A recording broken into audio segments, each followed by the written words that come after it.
Wonderful. And hopefully you all can see my screen. Great. All right. Wonderful to be with you all today. Thank you so much to Anne and Marguerite and the team for offering us the opportunity to present at one of these talking circles. My name is Rae Stolper. I am a portfolio manager at the One8 Foundation. Also here is my colleague, Alyssa Ahrens, who is a senior portfolio manager at the foundation overseeing our anti-Semitism work. Just a quick note on One8. One8 is a family foundation based in Boston that has a national approach focused on Jewish life and anti-Semitism work. And we take a venture philanthropy approach to our work. We are deeply committed to using data and research to inform our strategies, our investments, and so do love to both understand and read research and also commission it to inform the way that we work. And so today, here to share a little bit about some research that we have done into the space of museums and specifically on the impact of student field trips to Holocaust and Jewish history museums. And I'm so grateful to be joined by two colleagues from museums that were part of this research, Charlotte Decoster, who is from the Dallas Holocaust and Human Rights Museum, and Rabbi Joseph Prass, who is from the Breman in Atlanta. And I'll let them introduce themselves, and really grateful for them to be able to share a little bit more throughout the presentation today about their museum's participation. So Charlotte, I'll turn it to you. For me, it's still morning, so good morning, everyone. I'm glad to be joining. I'm Charlotte. I'm the Senior Director of Education at the Dallas Holocaust and Human Rights Museum. Great. And I'm Rabbi Joe Prass. I am the Director of Holocaust Education at the Breman, a museum here in Atlanta, Georgia. Great. Thank you, guys. Before we dive into the findings from this research, I just want to share a little bit about how One8 came to focus on museums, on K-12 education as part of our strategy in the anti-Semitism portfolio. So over the last couple of years, we have developed this focus on the public K-12 system as a particular opportunity where we see that there is an opportunity to combat anti-Semitism, and that is built on a few research insights. So first, there was a research study that was done about 3 or 4 years ago, and there's a few that have backed this up that show a correlation between increased knowledge about who Jews are, the Holocaust, and decreased levels of anti-Semitic beliefs. The correlation, it is not causation, but it is something that has been meaningful to us to say, hey, there is perhaps there is some evidence that knowledge is critical to push back against anti-Semitism. Second, we've seen that data that shows that the K-12 education system offers an opportunity for scaled reach.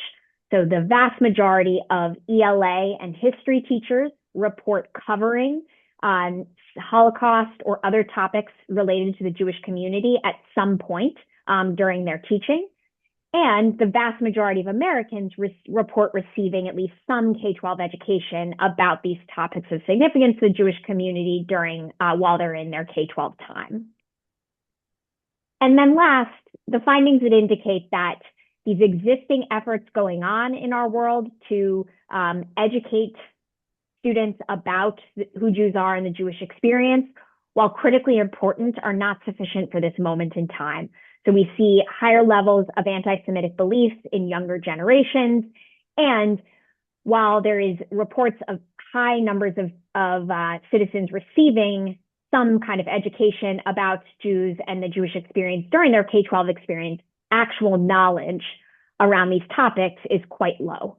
And so this leads us to envision a future in which students kind of walk away from their K-12 experience, understanding a fuller and more holistic story about the Jewish experience, that they appreciate and respect Jewish identity and the lived experience of Jews historically and today, and that they recognize anti-Semitism akin to any other form of bias that may exist in the world.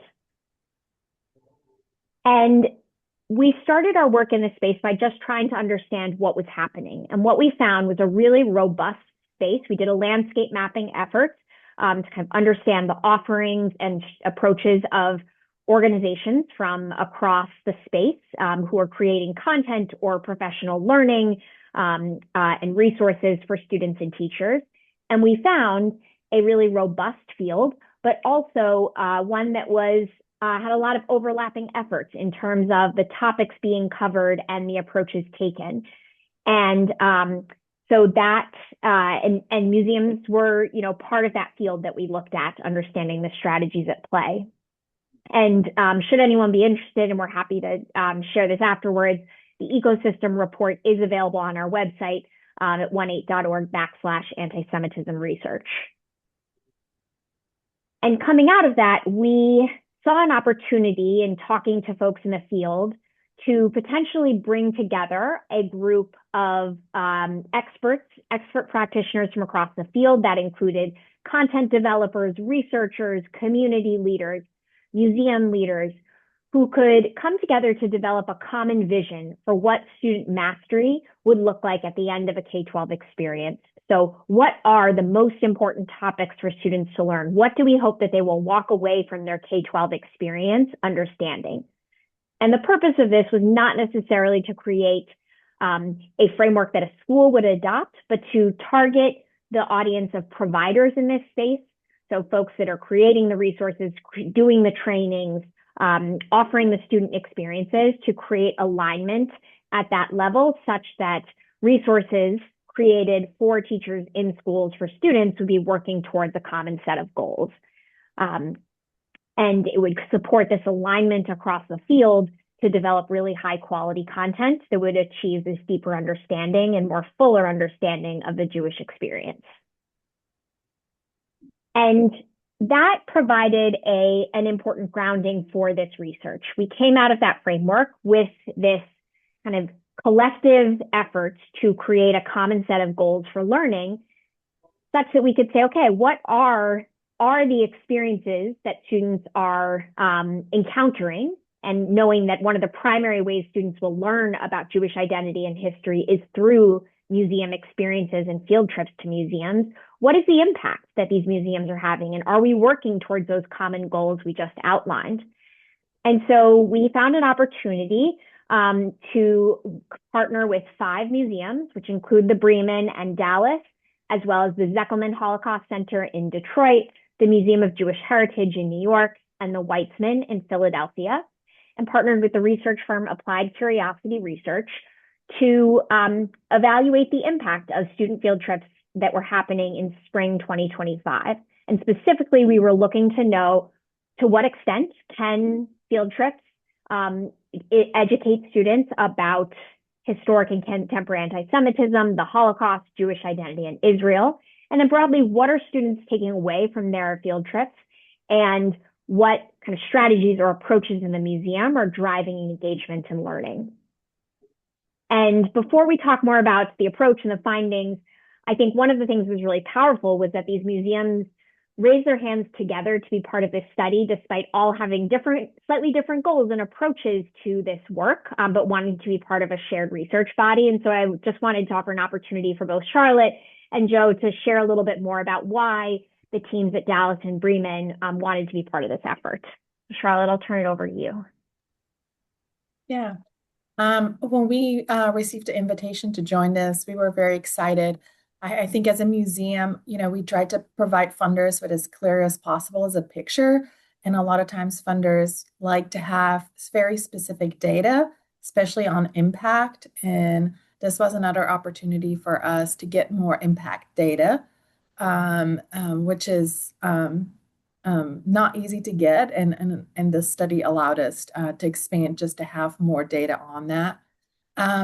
Also, we every year go through an annual refresh of the exhibition in different areas, and we were in particular looking at a 2026 new for our refresh is focused on this area that the study was specifically in, so it would give us better understanding of what the impact was in 2025 so we could make improvements on the exhibition.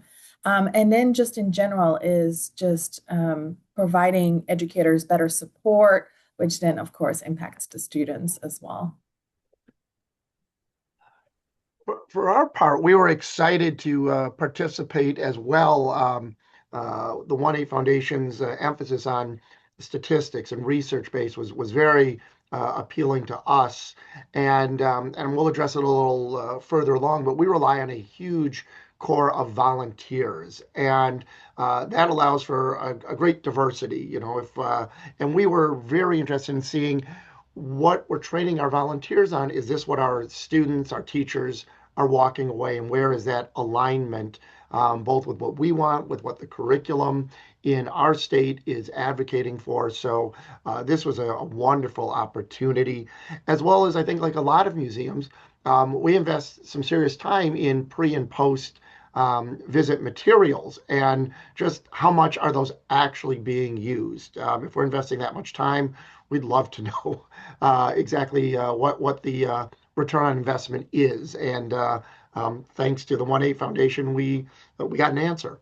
And as well, to participate with the others in the cohort to really see, are we alone in this? Are we unique in some of these questions that we are asking? Just like Charlotte, we had some of the same questions. I think you can see the overlap that is there. And likewise, all of this leads to how can we improve? So we're very fortunate to get a great amount of detail from the One8 Foundation. Great. Appreciate you both sharing there. Let me share a bit more about the design of the research before we dive into the findings. So we did want to identify a set of museums that represented kind of a diverse set of approaches towards Jewish identity and history. So you saw in the mix some museums that focused really squarely on Holocaust, others that took more of an approach incorporating or focusing on Jewish identity and history, and then others that incorporated other more universal themes like, you know, human rights in the case of Dallas. And so also we were moving quickly, and so had kind of through the work of the ecosystem developed some relationships with some museums who were ready to say, hey, we can jump into this research very quickly. We saw an opportunity to move fast in spring 2025. And so got a diverse representation as we could across the country, acknowledging we did not have any museums over on the West Coast, which is certainly a gap here, but this was a bit of a, let's pull something off and see what kind of data we can gather quickly in the spring. The ACR, a research firm, worked quickly with the museums that they, to recruit teachers who were already planning on visiting the museum this spring, had visits scheduled, and developed a common set of evaluation tools, pre and post surveys, as well as interview guides for teachers and focus group guides for students that were used across all museums. So and those surveys captured information about Holocaust, anti-Semitism, Jewish identity, and Israel, and whether, you know, your museum had a deeper or less focus on one of those topics, there was kind of an agreement that we would use this common set of evaluation tools to understand what students were learning. We ended up having 48 teachers across the museums and almost 800 students in the student survey sample. And we had kind of three overarching themes to our findings that I'll dive into more deeply into each. First, there was really strong ratings around engagement from both students and teachers, high satisfaction, and there were some important learnings about points of variation where the scores maybe the ratings varied a little bit more in some key areas that I'll share more about.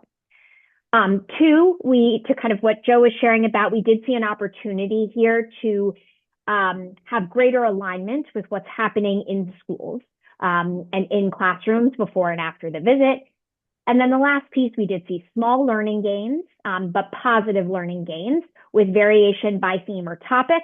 And importantly, more time yielded more learning. That was a major insight. So let me dig into those each a little bit more. So the first, teachers were overwhelmingly positive about their visits to the museums. So you see over on the right, they said, the vast majority said the tour met their expectations. that the experience was appropriate for their students and that the students were highly engaged.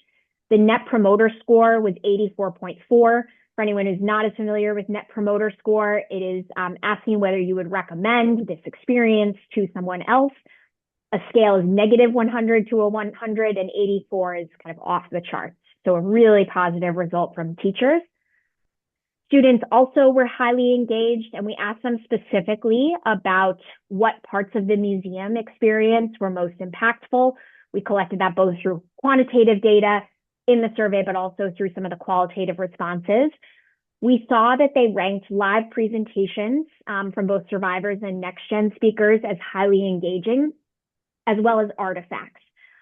Those, you can see over in the quotes, hearing the personal stories or seeing people's items, things like seeing things that I had similar versions of, this 9th grade student said, that really helped connect them to the personal and emotional story of the Holocaust. This is where some of the variation, though, came in as well. We saw particular variability in the engagement ratings for tour guides and live speakers, which for us, in talking with the museums and with the researchers, it seems like there's just, inherent challenges in creating, balancing consistency with authenticity when it comes to working with other humans, whether it is your volunteers or paid educators or the speakers that you have coming to speak. There's just, can be more variability there. And so we've had conversations since of, are there strategies that could be undertaken to support greater consistency in those human-led experiences? The most common criticism that students and teachers gave was that they wanted more time, that the average time ranged across museums. On the low end is kind of, 94, but all the way up to 153 minutes. Different museums have different floor plans. And both students and teachers said that they wanted more time. We've acknowledged in conversations, and I think the museums are often, important voices in this, you wouldn't want someone walking away from their experience saying, I had too much time, I was bored, right? So you do want them hungry and wanting more, but it's always a tricky part of figuring out how to balance the depth of the immense amount of content that exists with allowing students to feel like they really were able to undertake everything. And at the high school level, both students and teachers commented on wanting more independent time. We asked teachers about whether they were covering content before related to the Holocaust or Jewish history before or after their visit. And what we found is that nearly all teachers covered relevant content before or after the visit. A lot of that was the Holocaust. You see over here, 93% of teachers in the sample reported covering the Holocaust before and or after. And then we see a decrease after, but you still saw nearly 2/3 of teachers saying that they covered historic or present day anti-Semitism before or after visiting. And then the chart over on the right shows the share of time in when these topics are being covered in class that went to each topic. And here, probably unsurprising to most, the Holocaust received the highest percentage of the time that teachers were teaching. It was, I think, notable that when we asked teachers why they were coming to visit these museums across the board, one of the most common responses was it was in relation to teaching the Holocaust in their class. So it seems to be the major driver of these visits. Teachers used a range of resources to cover this content. Films and documentaries were the highest, and really it was a range. There were 33 different films mentioned. Schindler's List was the only film that was mentioned 3 times mentioned by 3 different teachers. So there's a really wide range of content that teachers are pulling from. And then also a high reliance on USHMM and YouTube. And this aligns with research that we did with RAND about 2 years ago when we asked similarly what resources teachers were using in their classroom to cover content. YouTube and USHMM were right at the top. And while we see, there is certainly some great content that could be available on YouTube, but certainly a lot of also questionable content. And so there's kind of uncertain quality in some of these resources, whether it be films and documentaries or YouTube, that raises questions about the quality of content that students might be getting. And importantly, No more than 28% of teachers reported using the recommended resources provided by museums. Those who did said that they were very effective. So 89% of those teachers who did use the resources said they were age appropriate and engaging. 94% reported they were easy to use and relevant. So very strongly rated when they were used. However, many actually said they didn't get them, which we know from conversations with museums that they are creating and sending them. But our conversations with folks have revealed that one, sometimes it is a single teacher that is coordinating on behalf of their school with the museums. There might be a bottleneck where resources are getting stuck and not getting passed along. And when teachers are also having to go through paperwork to, for approvals and for bus logistics and scheduling, that turning to the academic resources are just sometimes, going to get buried in that larger pile of logistics that must happen. So, it just might be hard for those to rise to the top. So I think it has been interesting to talk with the museums and think about, are there ways to more to extend the learning into the classrooms, take advantage of the time that teachers are spending on these topics before or after, but to do that in closer partnership with those teachers. And then the last bit here I'll share is about the student learning. So like I said, there were small but positive learning gains that we saw from the pre and post surveys that students get. We asked them knowledge questions that had correct, were based on factual information, had correct answers. So on average, students provided we saw an 8% growth or 8 percentage point improvement from the pre to the post.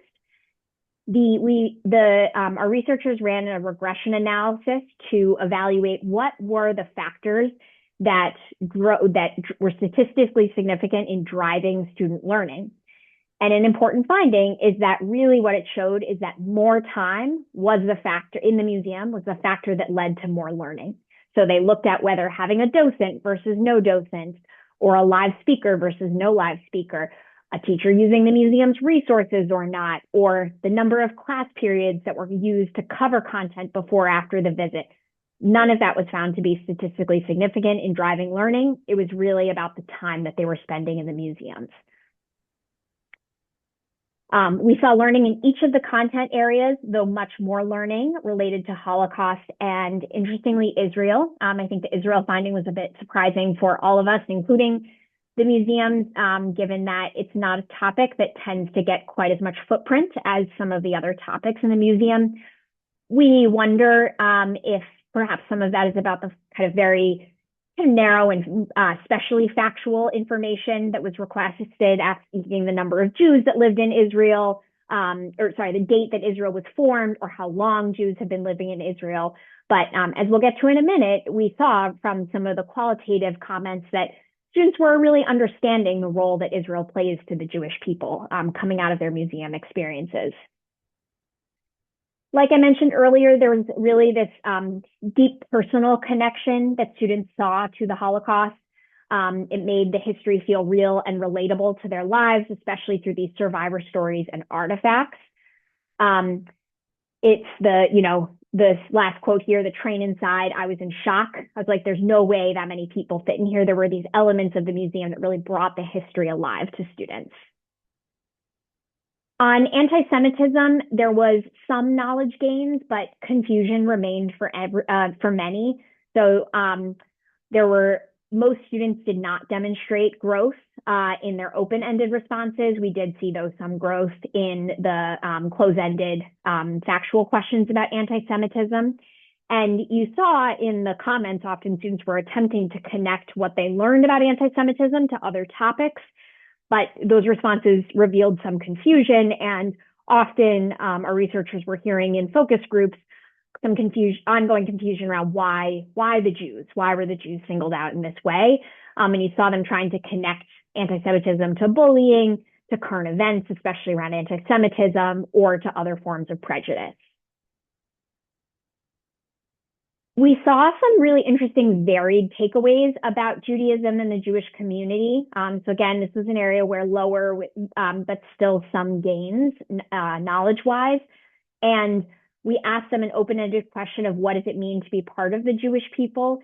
And you saw some students really anchoring on the religious aspect, some anchoring on kind of a welcoming and diverse feel of the Jewish people, some anchoring on, kind of really continuing to frame their learning about the Jews through anti-Semitism or through the Holocaust. But there was a wide variety of responses where students were kind of anchoring their learning about what it means to be Jewish. And then, like I said, despite less time necessarily spent on Israel, students really did demonstrate some understanding, perhaps a little bit surface level, but an understanding that Israel serves as the homeland for the Jews and a place of safety and security, especially around the opportunity to practice their religion. And so, noting Israel holds immense religious and historical significance for the Jewish people. So there was kind of an understanding of the importance of this place in the Jewish experience. And before we open it up to questions, I wanted to just end by turning it over to Charlotte and to Joe to share a bit more about how their museums are using this research, because one thing that was important to us as this, and we were excited about the importance of this to our partners, as both Charlotte and Joe shared at the beginning, was this wasn't just research for research's sake, but really research to drive practice. And we've just been so impressed and grateful for the ways museums have picked up these findings and found ways to integrate them into their work. And so, Charlotte and Joe, I'll turn it to you all to share a little bit about how you've been thinking about and reflecting and using the research. I'll go first, Charlotte, on this one, if you want. We were grateful. My team and I went through all the responses, really just reading all of these various data points. And, it led us to many, many conclusions. We only put 3 up on the screen for today. And really talking about improving the quality, meaning the consistency, the content, the consistency across our various docents, which also led us to just even think about, we are reliant on our volunteers to think about how can we use volunteers in other ways. Maybe not everyone who approaches us and wants to be a volunteer, and we don't let them through. It is not easy, as I'm sure with all of our museums. It is not easy with the training. But even then, do we need to raise the bar even a little higher and maybe funnel volunteers into other areas as opposed to being in front of a group and educating them? So that really was important to us. This, considering the implications of time management receptions, it was fascinating to us. We do over an hour in our gallery and over about an hour with a speaker every single tour. And the comments where it felt rushed sort of shocked us, that they're here for 2.5 hours and it felt rushed. And part of it, what it was, is my colleague Ariana and I is on the call as well. And part of our goal is we go in there and say, like, okay, it's about 10 minutes till you have to be on, and we will see something and go, oh my goodness, I'm going to have to rush, and just move on. But part of it is just the for lack of a better word, the acting the part and not portraying some of those things, is that we realize that's being telegraphed to our visitors in a way that we weren't even aware of, that they're feeling like, well, if the docent's rushing, we're not getting everything. And when they don't, they have no idea. And the third thing that we really took away, was One8 has opened up, this thesis of expanding the conversation around Judaism, contemporary anti-Semitism, Israel, something we wanted to already were talking about, and to get this data to see that they're already walking away with these messages. We just need to be much more aware of how they are hearing us talk about Israel, how they're hearing us educate about Judaism, and to do just an even better job about it. So things we're already considering, and some that we weren't even aware of, made us all the more aware. We do monthly meetings with our docents, ongoing training, and we've already started incorporating many of the things that the survey gave us into those monthly meetings to just sort of polish a little bit with our docents. Charlotte? Yeah, very similar to the Breman. We fine-combed all of the evaluations and all of the surveys too, and went through the data. very closely, especially to students' answers with it. We had some surprises, but a lot of confirmations come out of the data, which is also just as important sometimes, because sometimes you think something is going on and it's inaccurate. So sometimes having a lot of confirmations is good too. One of those confirmations was that we do need to provide more content in the exhibit on anti-Semitism. We have quite a bit of content already, but it is very visual, so we needed other ways to deliver that content as well. A surprise was actually quite a lot of students made connections to the land of Israel and historical connections. A lot of it was from a very Christian religious perspective for us in our answers. And so we had already the intent of including more exhibit content on Zionism and addressing the connection between anti-Semitism and anti-Zionism in current events. And so it made us shift a little bit that approach. And since in none of the surveys there was a negative connection to Israel on our end, we had to be very careful that we didn't introduce a negative connection to Zionism at all. So it really made us think, how do we introduce students to the topic of Zionism without making off the bat a connection to anti-Semitism? So it really kind of changed our perspectives on that with it as well, and really allowed us to deeply think about how all that new content is. That's actually about to go into the exhibit at the end of March here with it too. And so the result is that we're adding paneling on anti-Semitism before the Holocaust, after the Holocaust. We're creating a whole new interactive that has various examples of current day anti-Semitism in there, from social media to all kinds of different ones, in which students will be able to connect and find the different hotspots of anti-Semitism on those. And on the back, we'll be introducing actually more about Jewish history and culture, who the Jewish people are, and positively introducing Zionism for the first time in our exhibit. So we're very excited about that. And a lot was driven by us being able to evaluate that.